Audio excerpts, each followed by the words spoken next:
Գաբալայում տեղի ունեցած հանդիպման շրջանակում քննարկել ենք նաև տարածաշրջանային հարցեր, հաշվի առնելով մեր հարևանությամբ տեղի ունեցող զարգացումները։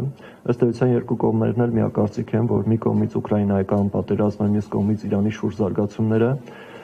ավելի այսպես լուրջ մարտահրավերներ են ստեղծում հարավային Կովկասի համար, որը փաստացի այս պահին դարձել է կայունության եւ խաղաղության որոշակի կղզյակ, երբ մեր շուրջ տեղի են ունենում նման բուռն զարգացումներ։ Միևնույն ժամանակ մեզ համար ակնհայտ էր, որ Նախիջևանի օդանավակայանի վրա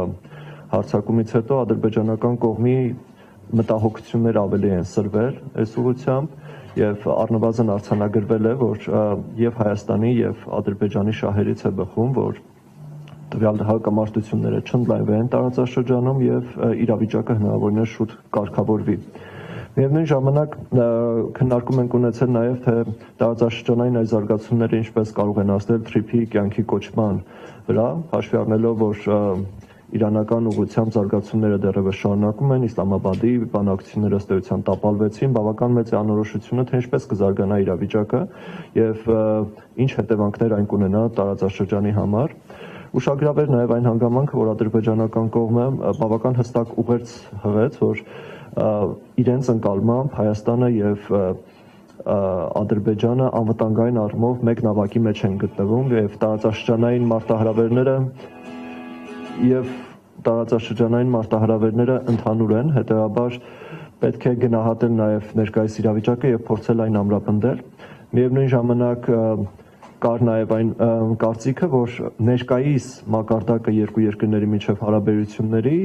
եւ կարգավորման գործընթացում արկա ձեռքբերումները որոշակի անվտանգային իմունիտետ են ստեղծել երկու երկրների համար, որի բացակայության դեպքում մեծ կլիներ ռիսկը, որ երրորդ երկրները կարող են միջամտել եւ այս տարածաշրջանային պատերազմը կարող է նաև ընդլայնել իր աշխարհագրությունը։ Մյուս հարցը, որին կցանկանամ անդրադառնալ, դա նարատիվներն են։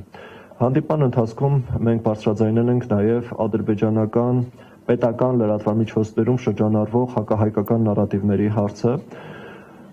Այստեղ քննարկումը բավական բազմակարծիք էր եւ առնվազն արձանագրել ենք նաև այն հանգամանքը, որ երկու մասով կա որոշակի տարբերություններ։ Մասնավորապես առաջինը պետական նարատիվներն են կամ բարձրաստիճան պաշտոնյաների կողմից օգտագործվող հռետորաբանությունն է։ Եթե մենք համատում ենք եւ բարձ մոնիտորինգ ենք իրականացնում 1 տարի առաջվա իրավիճակի հետ եւ այսօրվա իրավիճակի հետ, միանշանակ է, որ ունենք այստեղ որոշակի դրական միտումներ, մասնավորապես քանակական եւ որակական առումով։ Արդյոք ամեն բան իդեալական է, իհարկե ոչ, որովհետեւ բարբերաբար նաեւ հնչում են որոշակի խնդրահարույց թեզեր, բայց այնուամենայնիվ դինամիկան դրական է։ Սակայն նույն դրական դինամիկան մենք ցավոք սրտի չունենք ադրբեջանական մեդիաների, պետական մեդիաների դաշտում եւ այս հարցը բարձրաձայնել ենք, որովհետեւ կարծում ենք սա եւս խնդրահարույց է եւ որևէ ձևով չի տեղավորվում խաղաղության գործընթացի տրամաբանության շրջանակում։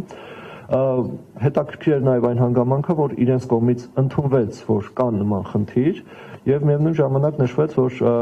իհարկե փոփոխությունները ժամանակ են պահանջում եւ միևնույն ժամանակ իրենք էլ բնականաբար մոնիտորինգ են իրականացնում հայկական մեդիաները եւ իրենք էլ իրենց մտահոգություններ ունեն հայկական մեդիադաշտում շրջանառվող որոշակի այսպես կոշտ կոնտենտի հետ կապված։ Դերևս այսքանը։ Շնորհակալ եմ, պարոն Մինասյան, երկու միտք որ կուզեմ հավելեմ։ Մեկը դուք նշեցիք այդ ընդհանուր նավակի գաղափարը, որը որ մենք փաստացի լսել ենք երկու մայրաքաղաքում էլ։ Գիտեք, սա շատ հետաքրքիր մի նոր քաղաքական զարգացում է, երբ որ մեզանից հյուսիս փոթորիկ է, մեզանից հարավ փոթորիկ է, եւ